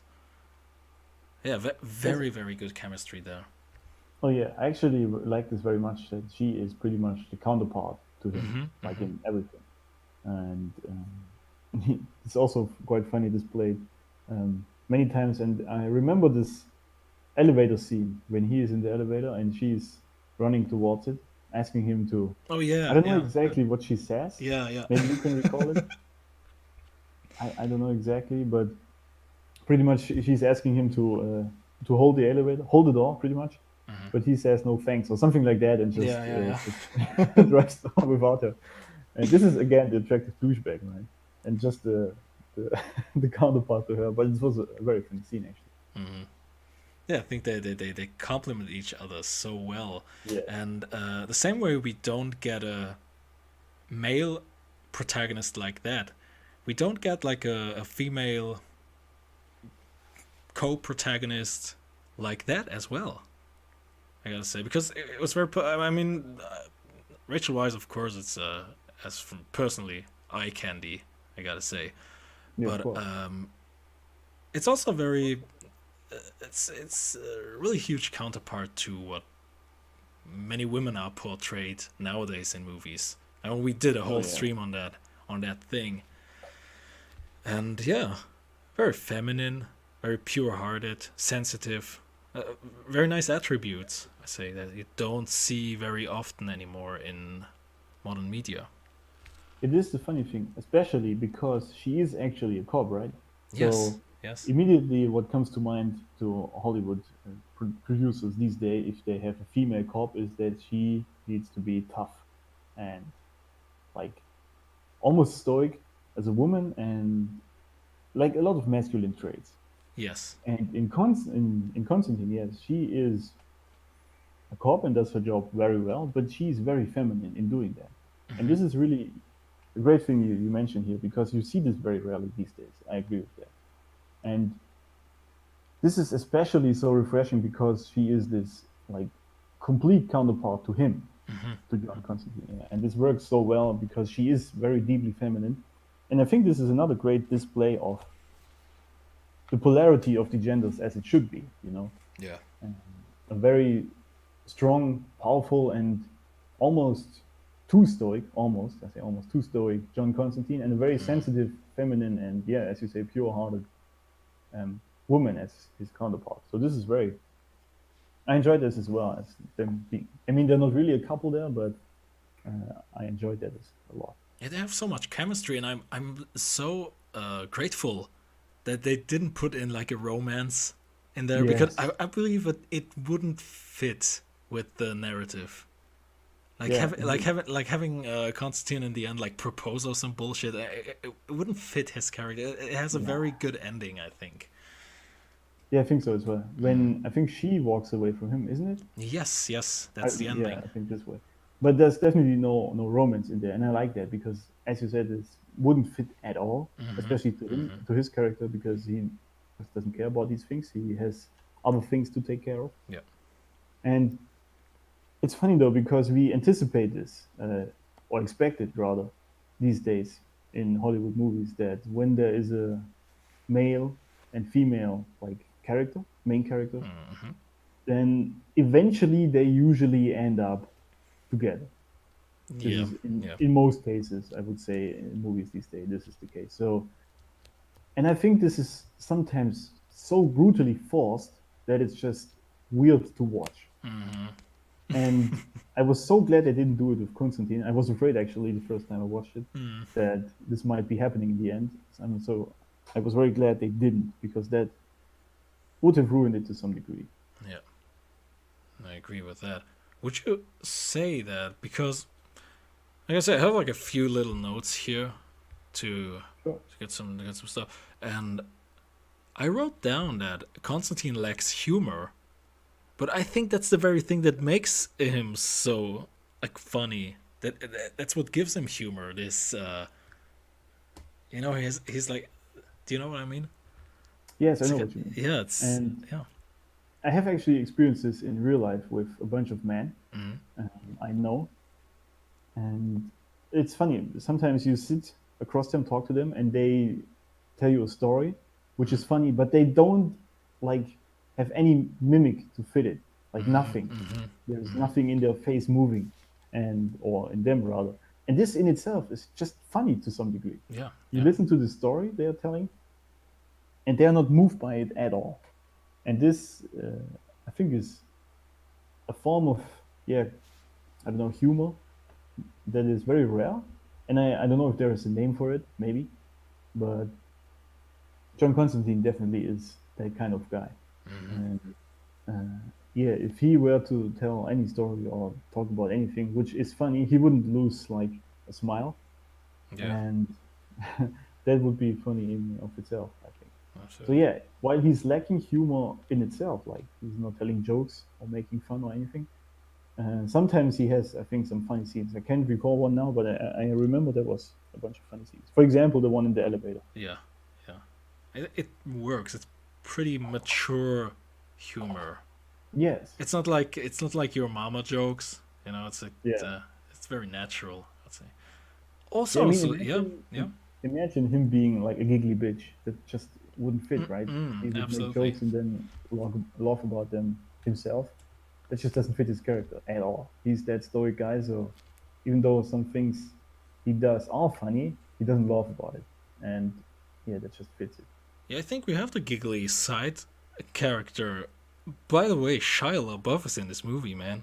Oh yes, I was watching. It's like I completely forgot about that. That was somewhere hidden in my yeah, brain. yeah, If you would have asked me like name me every Shia LaBeouf movie, I would never in my whole life said Constantine. I completely forgot about that. yes, Like absolutely. legitimately, like this guy is in his movie. This is also so funny because he's introduced as a sidekick in the beginning, Yeah, but then throughout the movie he yeah, sort of yeah. gets Where the lost. fuck is he gone? It's I like mean, he they helps him in completely the end, but it's forgot still about funny. him. Yeah, that's so crazy. I would say it's like the sidekick character a little bit. It gives a little bit of comic relief. Also Yeah, works pretty well. yeah, it does. I mean, Shia LaBeouf has this sort of he has this character to play these roles. It fits quite well. Absolutely, absolutely.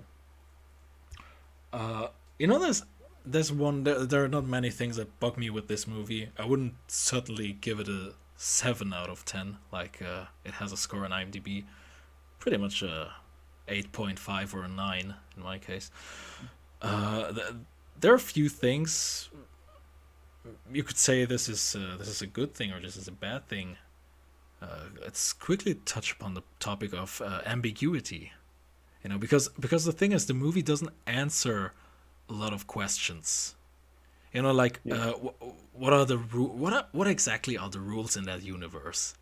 What exactly can Constantine do? Like this is not really explained. It's very vague. Yes. What's like your take on that? Do you like ambiguity, or do you like to have everything explained? No, I actually like ambiguity, Hmm. and because it makes you think at least a little bit, or at least it leaves open some ideas or questions. Hmm. But still, throughout watching the movie, especially when that guy was introduced, who is supposedly neutral, I forgot his name, uh, Oh yeah. to the good, or bad side, in this sort of bar where all the angels are Oh, and you these mean demons. Papa Midnight? Yes, exactly. Yeah, yeah, great name. Uh, Absolutely, man. yeah, this guy, yes. Uh, and I was just confused by watching this, and he said he's neutral, and he has this sort of Hmm. neutral bar where both can be, but nobody actually is allowed to do something, but they still do something then. And it was kind of, now what's the rule actually here now? Yeah, yeah. What's really happening now? And this was a bit weird, but yeah, I guess it's little details like that, and especially because you mentioned how what powers actually does Constantine have? Hmm. And throughout the movie, it's really only ever like exorcism, right? The only like Yes, yes. power he truly has, other than like knowing what you can use to kill demons. For example, these silver bullets and all of that. And Yes. actually see them. Oh yeah, and see Yeah, them, yeah, right? yeah. That's the gift here. Hmm. Yes. Yeah, But it's yeah, really. sometimes the rules are very very weird in the movie. Yeah, I agree. Yeah, that's the thing because for me to get really invested in the movie, something has to be, of course, at stake. Yeah. And the thing is, I'm not really sure what the rules are. Which I'm gonna say it again. It doesn't have to be a bad thing, because we get this very vague stuff like Papa Midnight speaking to Constantine says, like, there has to be a balance, and I'm like, okay, what kind of balance? And then I'm like, I'm making stuff up for myself. Yes. So I would say to a degree, yes, I am a fan of ambiguity, but the movie has to answer at least a few things. Give me some rules to work with. That's yeah. Yeah, I think Because it's also mhm. the case with the devil's son, right? Which Yes, is yes. later later pretty much the climax of the movie. Hmm. And this is introduced like he needs some sort of person so he can get into this world. Then Yeah. he is in what's her name again? I forgot Uh, the name. yeah. Rachel Weisz's character. Yes, She exactly. Thank she. you. Yeah. Um, but he cannot get out because of Constantine, and he's just doing an exorcism. And I was just confused about this whole thing. What's exactly the rule? What does he Yeah. really Yeah. have to do, and how and why can he not go out there? Mhm. And especially throughout the movie, it's introduced that, or John Constantine says it all the time, that demons cannot come into this dimension, like physically. But Yes. then they do it all the time. And so, what's really the rule now? So yeah, I was a bit confused there as well. I guess it's also part of the idea behind it that they are breaking the rules and something is boiling underneath, Hmm. like literally boiling. But then this question is never answered actually. Why the demons are trying to get into this dimension Hmm. and what's really happening? In the end, it's just done, and you don't actually learn what this was all about. So it was weird a little bit sometimes. I agree. Yeah. That's the thing. So I'd also say, from my point of view, to a degree, yes, I like ambiguity, but there's a certain movie that comes to my mind, uh, which is a pretty good example to explain what I mean. I don't know if you have seen Blade Runner, Yes. Oh the my the god, but it's the been a while. the original one, Yes. and by God, it's one of the most gorgeous movies I've ever seen. I love the cinematography. Every fucking shot you could just like print Yeah. uh, on a wall. But even though that's look, maybe it's like The Godfather. I said it last time, 2 weeks ago in the last stream, that I didn't like quite get The Godfather. I was watching it like at 16 or something, and I was like, Yeah. okay, what's this movie all about? And I was like, Blade Runner. I gotta say, even though many people say it's like a masterpiece, I'm like, I can't really put my finger on this movie. I don't know why. It's a really I actually vague. agree with you. Um, Sorry for No, no, interrupting, but no, no. You go yes, ahead. I agree. It's a great movie. Somehow, in my mind, when I watch it, I really enjoy it, but I can't really tell you why Yeah, or what makes it this great of a movie. So it's weird, yeah. it's a movie that is a little bit too vague. It doesn't give an Yeah. answer. Yeah, it's. I don't like movies like that. It's like too artsy. Too. Yeah. That's what I mean with by ambiguity. Yeah. Yes, if you don't know exactly what's happening, where Mm-hmm. it's going, and yeah, it's too much focus on the art there, then it's weird sometimes. Especially it's too much focus on like Mm-hmm. where we have this a lot these days, obviously. Like the whole movie is some CGI fest of great effects, but Oh yeah. what's the movie really about then? I mean, Star Wars comes to mind, right? Sure. I think, Sure. was it the ninth, eighth? I think the eighth one.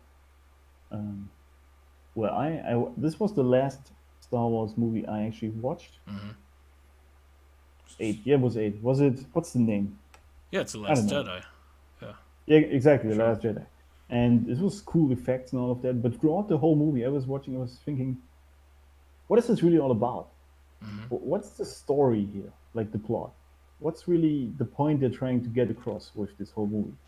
And to this day, I still couldn't figure out what they're really trying to say there.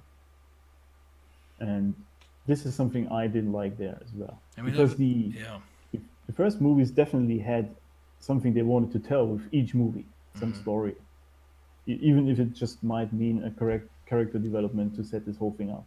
But there was some story behind that. And with this, the eighth Star Wars, I was a bit confused. I would say we're gonna do a stream separately. Oh yeah, We were talking previously about maybe doing a stream on Star Wars. I believe that movie deserves its own stream because it's yes, such I an guess. abomination. I Yeah, just don't want to exaggerate, but there's like this one scene in the end where the Asian chick says to Finn, "It's not about fighting what we hate, but it's about saving what we love." yes, Like 3 seconds after she says that, like the whole resistance blows up in the background. It's like it's like so stupid. I'm like, okay, those are like quotes that would probably work on Twitter and get you a few retweets, but that's it. it's also It funny. doesn't really make I sense. think yes, I think this was a very ironic quote considering Star Wars and what it became. Uh, Yeah, very meta. yeah, it was very meta. This quote. This is what struck me very weird when I heard it first. It was like, are you talking about the movie itself, or what's this all about? Oh man, Yeah, absolutely. Yeah, yeah. I gotta say, I still have like a huge interest in the person John Constantine, and that's the thing about this ambiguity aspect of the movie. I would really like to explore this world a little bit more. yes, Like, yeah, yeah, like this whole. I don't want to say universe. I don't want to sound like a nerd or something like that, but I'm like, okay, movie, give me a little bit more. Even though that I believe it's a good sign when a movie leaves you wanting more. yeah, absolutely. Mm-hmm. Yeah, that means they have created an interesting universe there, Mm-hmm. or at least to some degree. And I would definitely enjoy more movies set up in the Constantine universe. Mm-hmm.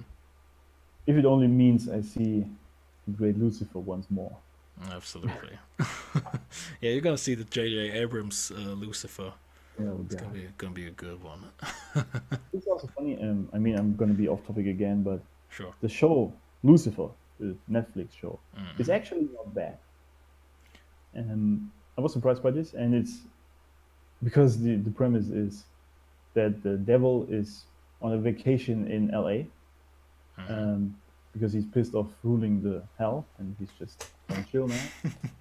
And yeah, it sounds stupid, but it's actually well made, and it's, in my opinion, also quite traditionally a traditional display of masculinity in Lucifer himself, because he's that, he's always wearing suits. He's very well dressed all the time, very well spoken. He has a lot of money and a lot of women. So he's this traditional guy, but still very likable. So I know it's off topic. Sorry for that, but still, great show. No, not at all. I'm actually surprised because you said it's a Netflix series, right? Yes. So Well, yeah, I would it be started surprised. with Amazon, I think, but Mm-hmm, it's Netflix I would now. be I would be surprised, regardless of being Amazon or Netflix, that there is a man being displayed the way we would prefer him to be. You know? Yes, I think the only way this works is because he is the devil, and so they can just say, yeah, well, Oh he's the yeah, bad guy. So obviously he does these things. the bad white guy, of course. Yeah, of course. Or Yeah, maybe we are just the only ones who like sympathizing with him. I don't know. Maybe something's weird with us. I don't know. might be.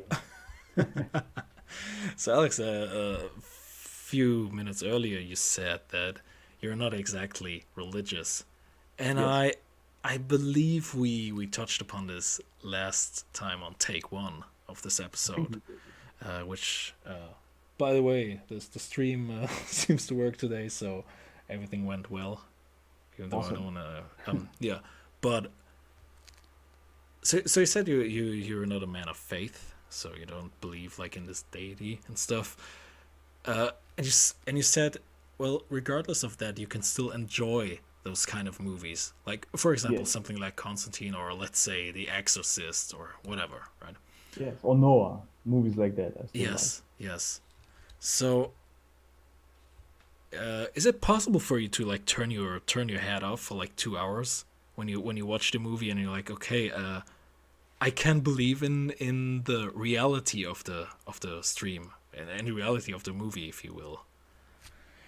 Or is it like there's always something in the back of your head that says that's actually just fiction?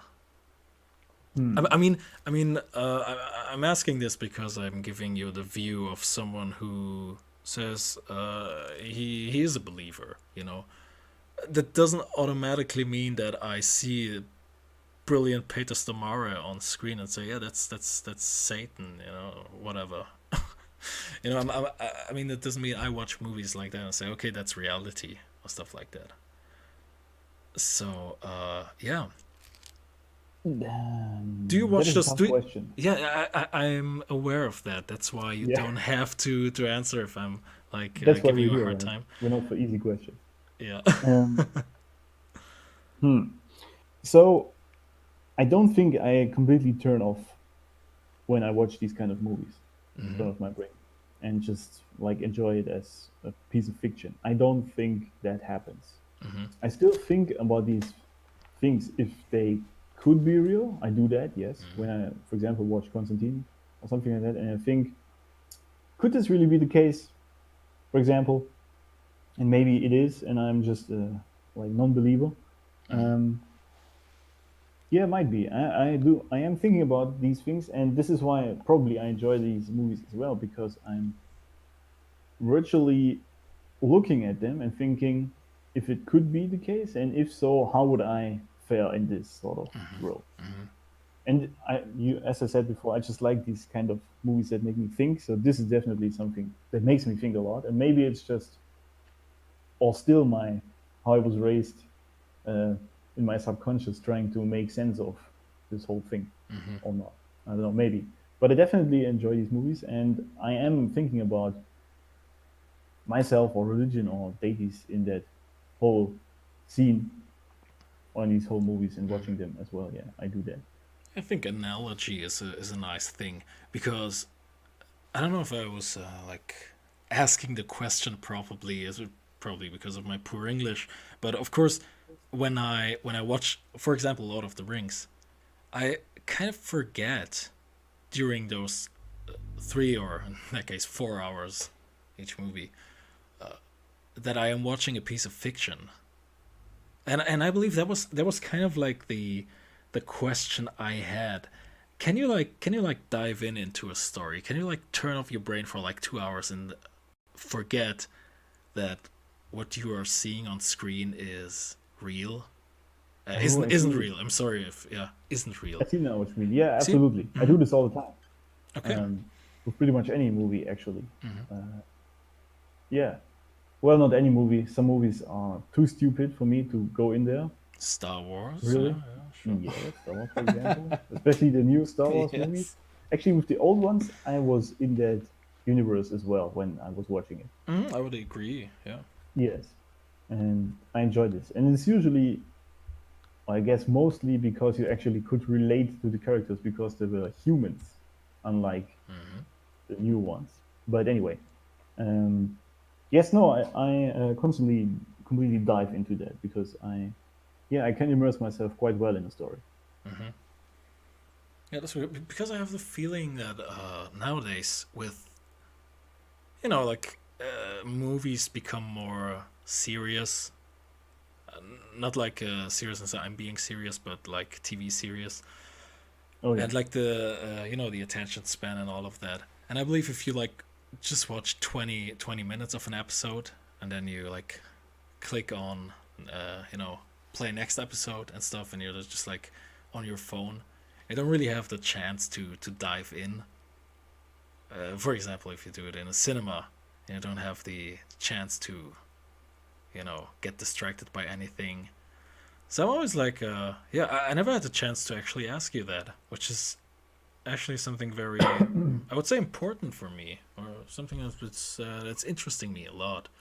Whether Yeah, I think whether someone can, turn off their brain. I mean, of course, if I'm watching like this behind the scenes stuff for, I remember when we did the Lord of the Rings stream, and I was playing some behind the scenes. Did I just see scenes twice? And I was like, yeah, those are just costumes and CGI and stuff.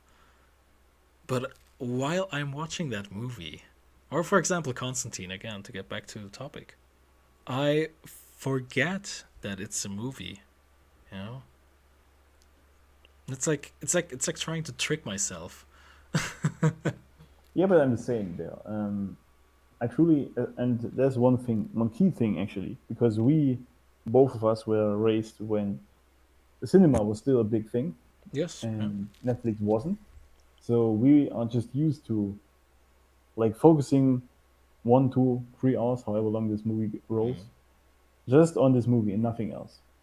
Maybe the nachos in front of you, but that's about it. Oh yeah. And when you are at home watching Netflix, there are all sorts of other things uh, happening. Netflix and chill, for example, or Yes. whatever it might be, you know.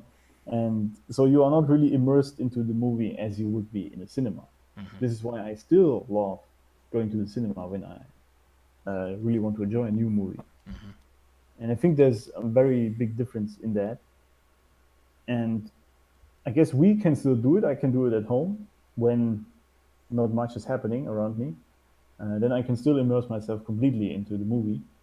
But if like the kids are jumping around or people aren't there and just the TV is running in the background, which is how most people do it, then there's really obviously not the immersion not happening for the movie. And then this is also then the movie isn't good.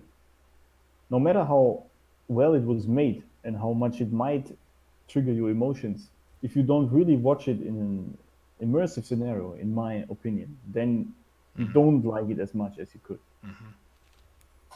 Would you say you're a person who gets distracted very easily, or who gets put out of this like trance state very easily? Yes, I am. Absolutely.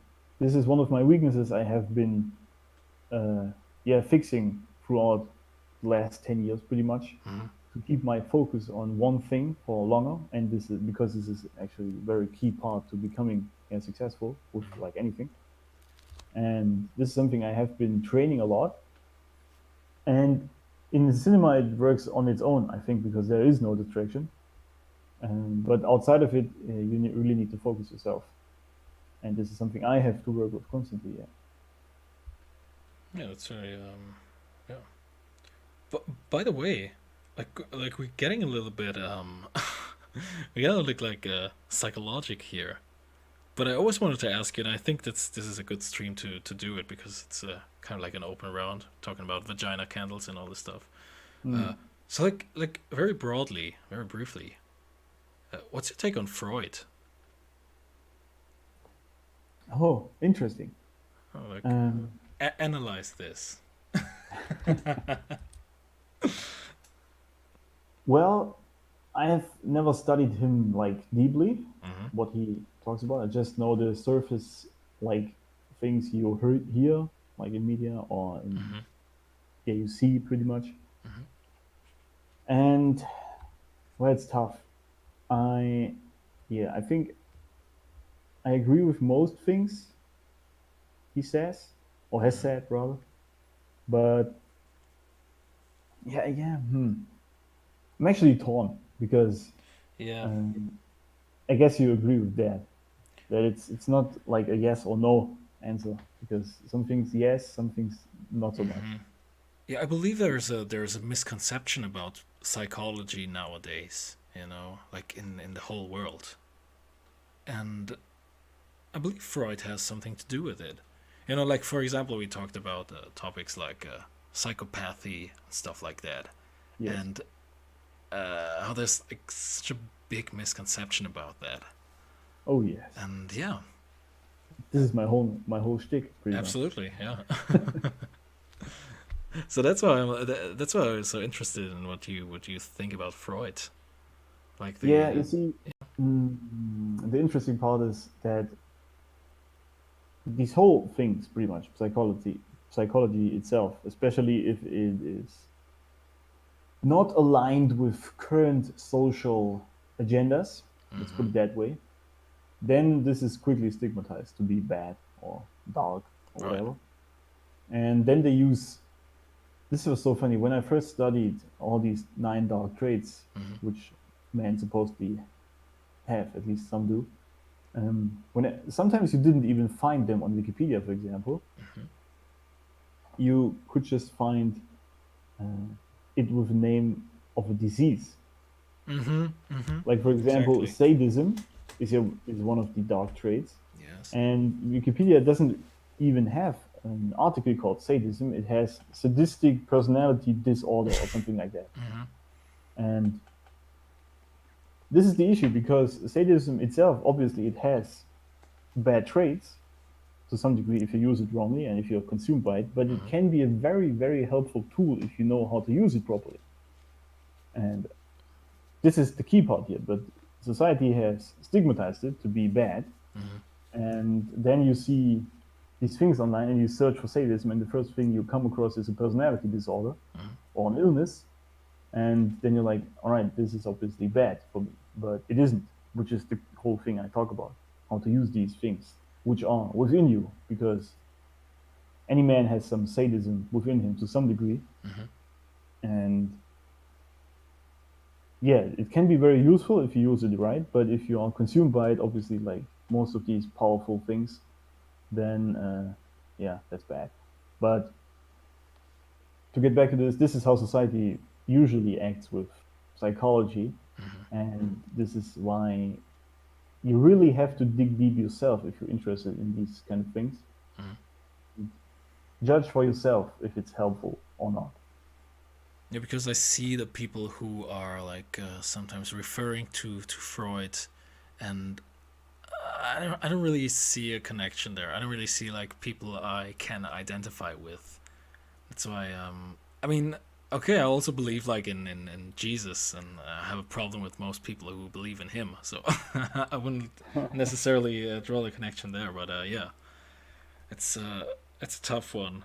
I believe it's a little bit unfair of me to like ask you, okay, what's your take on Freud? I mean, that's a little bit not, it's a little bit unspecific. It's like, what's your take on smoking? Yeah, I Yeah, believe well, you it's a can ask me a specific thing of his he said or was talking about, maybe what I think of well, that. we I believe we should do a stream like so, it's like something about that. I'm thinking about something Yeah, we can do that for like sure. a psychological stream, like a therapy session, if you will. Oh yeah, nice. So Alex, I was thinking about the episode we did before The Godfather. I think it was episode 7 where we talked about The Dark Knight, and we talked, of course, also about Batman Begins, Yes. and we talked about the League of Shadows, and Oh yes. and I don't know if that's a little bit cheap of me now, But to be honest, what if there was like a real League of Shadows out there? And Yeah, Alex, if only such a thing if existed, only you know? such a thing existed, absolutely.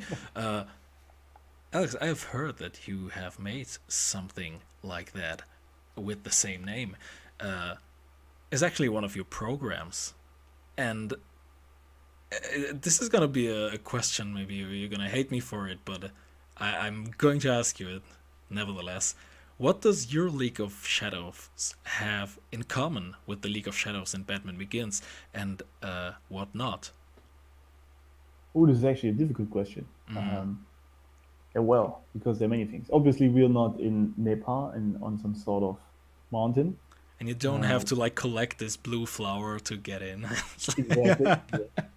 There's no sort of ritual to get in. Mm. But you might get kicked if you are not, yeah, if you're not really doing your deed. Mm. Now, you see, the League of Shadows I launched is really my take on creating great men, Mm. like a group mentorship called sort of thing that really is. Mm. There are actual group mentorship calls within the League of Shadows, but it starts with you joining and you will be laced with the nine dark traits I talk about a lot and my takes on that, what it means for you, Mm. and how you can use them, which, for example, sadism is one of them, as well as psychopathy, another great trait, and how to use them. And this is a group of men which really want to achieve in their life. And it's usually for someone who has like the regular life he was given by society, but he knows there's some more to it. Deep in his soul, he feels there is something. This is exactly how I felt in the past. Mm. And for me, sadly, there wasn't such a group. So I had to find these things myself and study all these books and things. Mm. But I decided, why not have this sort of group where I can help these people directly to get to what they where they want to be. Mm. And we talk about many things. You will learn how to fight and how to defend yourself, how to be prepared for like whatever society might bring, because I think there will be some sort of hell happening in the near future. Mm. And other things as well. For example, in yesterday's group mentorship call, we talked about how to make money online, because money obviously is a basis of not just survival, but also living properly these Mm. days.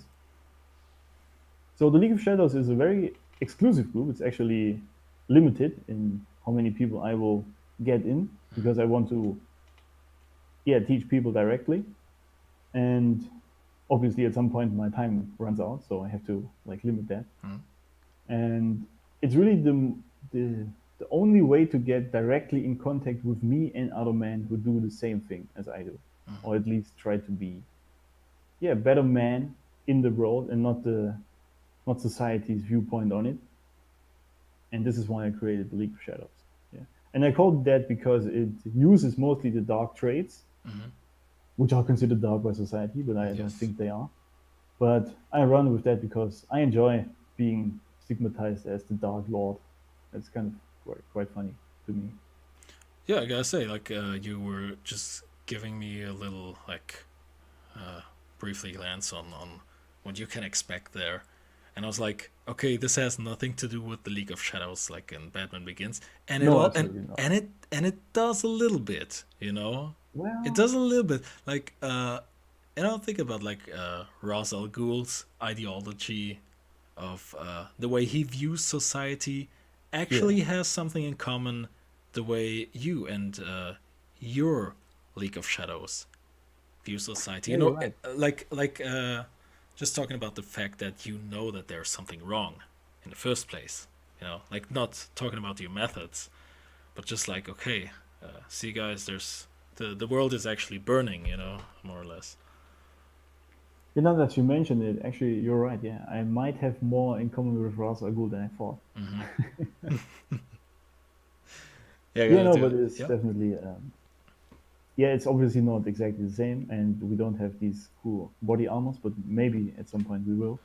But you will Hopefully. definitely learn how to fight. There's also immediately after you join, there is a podcast with one of the greatest martial artists out there. Actually, one of the guys from the War Room. And this is a very, very great podcast. I enjoy this very much. And he has online Zoom classes for you to learn this. So there's just many ways in which you will become a strong, powerful man within the League of Shadows. Yeah. And this is really exactly my goal with it. I want to create a strong, powerful, resilient man in a society which is mostly consistent of weaklings. So this is definitely the counterculture there. Absolutely. All right, guys, check it out. You know where to find Alex. I'm not gonna have to tell you. Links are in the description, and I believe if you just go to your Twitter page, you find something about the League of Shadows, right? It's directly in the profile. Yeah. Excellent. Okay. So that's it for tonight, isn't it? Tonight, this morning. Yeah, it's this morning over here. Yeah. All right. All right. Yeah, I'm glad everything went well. Last week we had a little, again, apologies from us if it was our fault. We still don't know what went wrong, but yeah, I think we lost our virginity on that one as well. Yes. Yeah. All right. So hopefully next week everything is going to be well as well.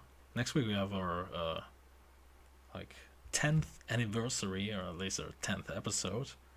Just gotta think about something special. I don't know what it is gonna be about, but I gotta do something special. Yeah. Yes. Gotta figure something out. We'll find something for sure. All right. Alex, again, it's been an enjoying pleasure to speak to you, spend this morning with you. As always, absolutely. Absolutely. All right, and yeah, we'll be back next week at the same time, live from Germany, all over the world. All right, that's it. Good night, everybody.